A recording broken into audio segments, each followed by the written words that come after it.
کسی بندے نے پوچھا کہ موسیٰ مجھے یہ بتائے کہ آپ سے کوئی بڑا عالم بھی ہے؟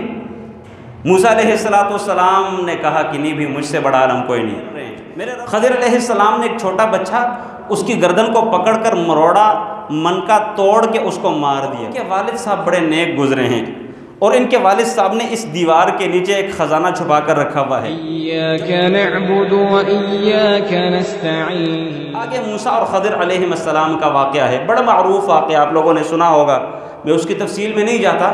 موسیٰ علیہ السلام نے صحیح بخاری میں امام بخاری نے نقل فرمایا، موسیٰ علیہ السلام نے ایک دفعہ تقریر کی، بڑی دھمے دار تقریر تھی، بڑی اچھی خطابت کی۔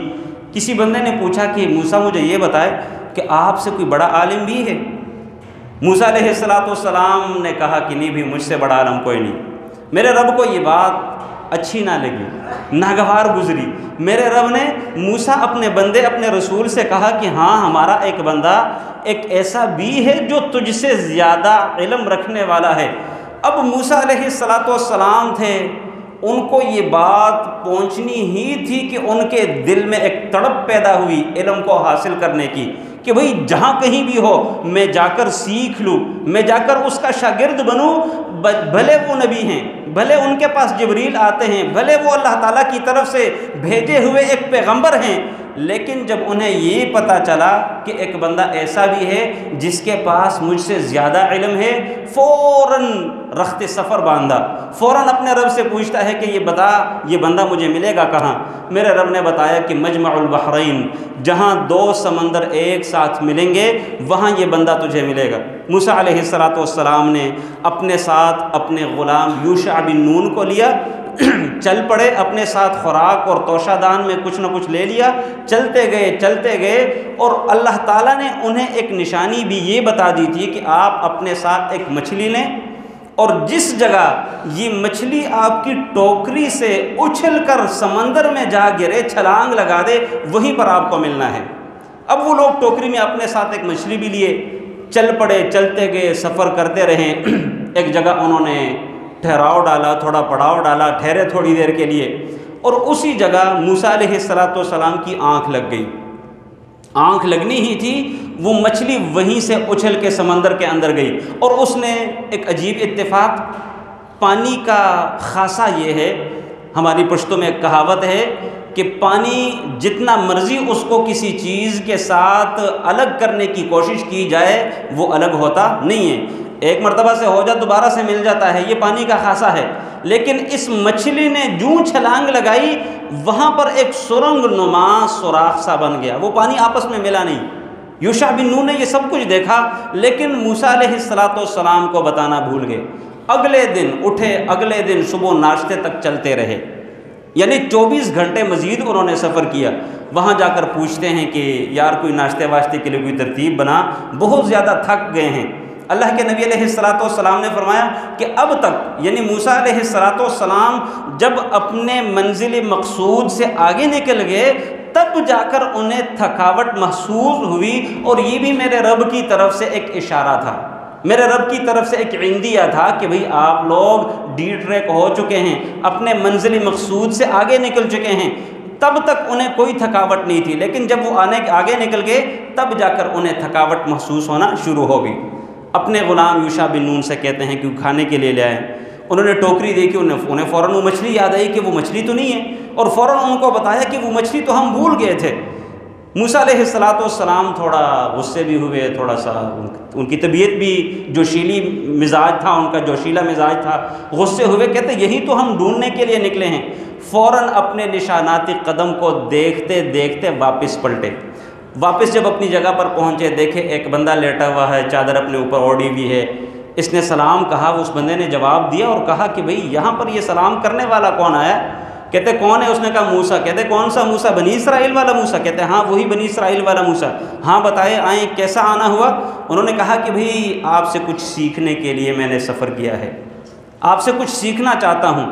خضر علیہ السلام نے کہا کہ بھئی آپ میرے ساتھ نہیں چل سکیں گے، ان کو ان کے مزاج کا پتہ چلا کہ بھئی یہ بڑے جوشیلے مزاج کا بندہ ہے، اور اس عمر میں علم حاصل کرنا بہت بڑا دل چاہیے اس کے لیے، بڑا صبر آزما کام ہے، ایک جگہ بیٹھ کے چلنا ہوگا، بیٹھ کے پڑھنا ہوگا، استاد جیسے کہے گا ویسے کرنا ہوگا، جبکہ آپ کا مزاج اور آپ کی طبیعت اس کے قابل مجھے نہیں نظر آ رہی۔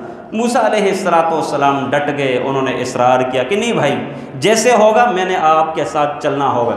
خیر انہوں نے ایک شرط لگائی کہ اگر آپ میرے ساتھ چلنے کے اوپر مصر ہیں تو پھر ایک شرط ہے میری طرف سے کہ آپ نے مجھ سے کچھ پوچھنا نہیں ہوگا، بھئی جو میں کروں جیسے کروں بس آپ دیکھتے جائیں سنتے جائیں، یہ کیوں کیا، یہ کیسے، یہ کیوں، یہ پوچھنا نہیں مجھ سے۔ اس نے کہا بھی مجھے قبول ہے۔ چل پڑے، رستے پہ چلتے گئے، ایک کشتی آئی، کشتی والوں نے خضر علیہ السلام کو پہچان لیا، انہوں نے بغیر کرائے کے ان کو بٹھا لیا۔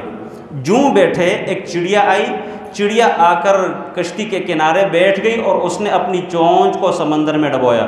خضر علیہ السلام موسیٰ سے کہتے ہیں موسیٰ میرا اور تمہارا علم اللہ تعالیٰ کے علم کے مقابلے میں ایسے ہے جیسے اس چڑیا کے چونچ میں ایک قطرہ پانی، اور اللہ تعالیٰ کا علم ایسے ہے جیسے یہ سمندر، کوئی مناسبت نہیں ہے، کوئی کمپیریزن نہیں ہے، کوئی موازنہ نہیں ہے۔ اور یہ موسیٰ علیہ السلام نبی ہیں، بڑے جلیل القدر اور اولو العزم پیغمبروں میں سے تھے۔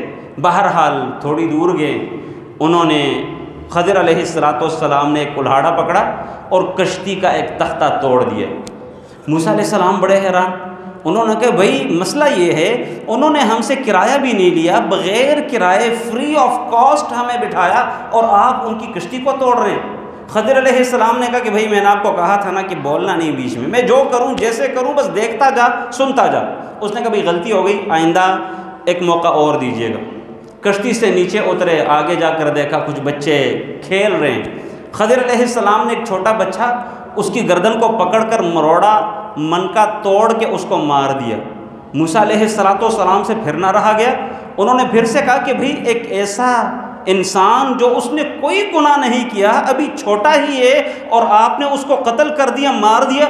خضر علیہ السلام نے اب کی بار تھوڑا اپنا رویہ بدلا کہ بھئی میں نے تجھے کہا تھا نا کہ آپ میرے ساتھ نہیں چل سکیں گے، الم اقل لک، کیا میں نے تجھے نہیں کہا تھا کہ میرے ساتھ نہیں چل سکیں گے؟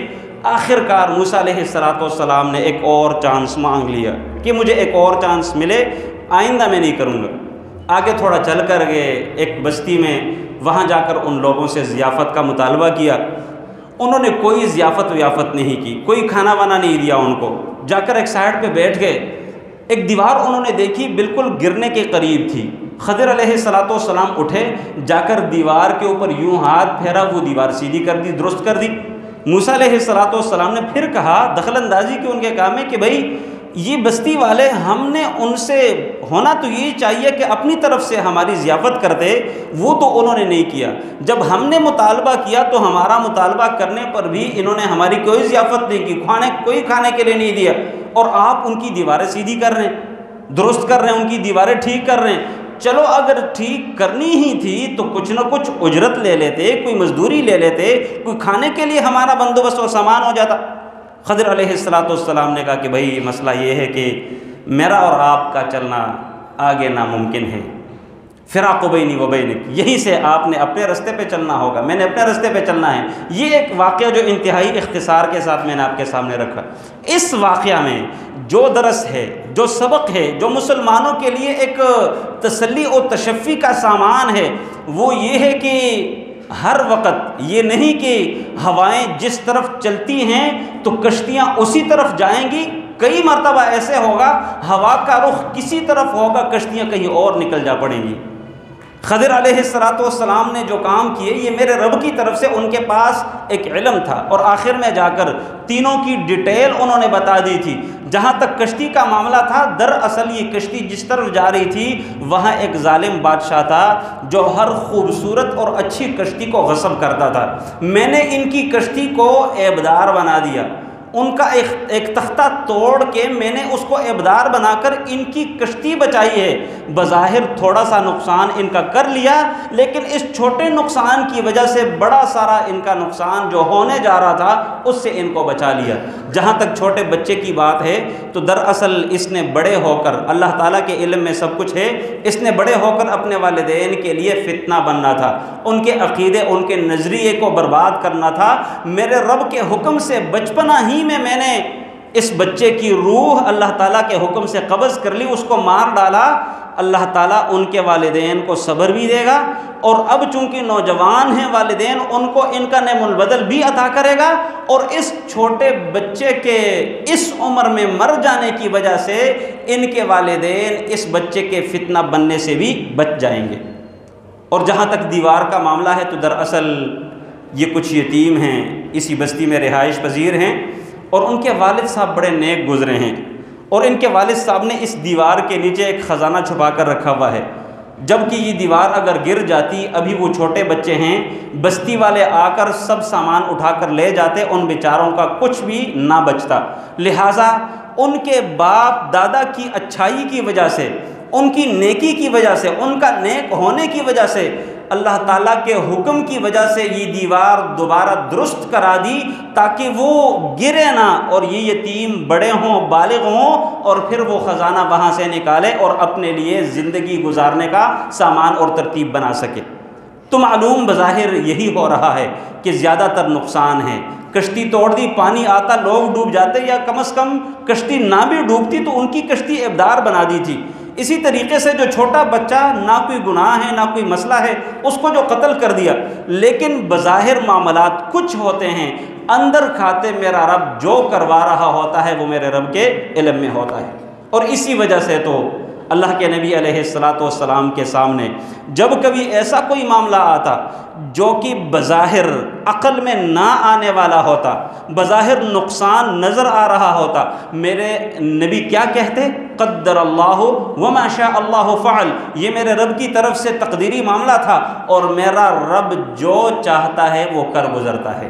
لہٰذا مومن اپنے رب کی طرف سے کیے فیصلے کے اوپر رضامندی کا اظہار کرے گا۔ تو مسلمانوں کے لیے موسیٰ اور خضر کے واقعے میں یہ ایک درس تھا کہ اب حالات مکہ کے گو ناگوار ہیں، انتہائی مشکلات ہیں، لیکن انہی مشکل حالات میں میرے رب نے آگے چل کر اچھے حالات نکال لینے ہیں، جیسا کہ موسیٰ اور خضر کے واقعے میں یہ بات بالکل واضح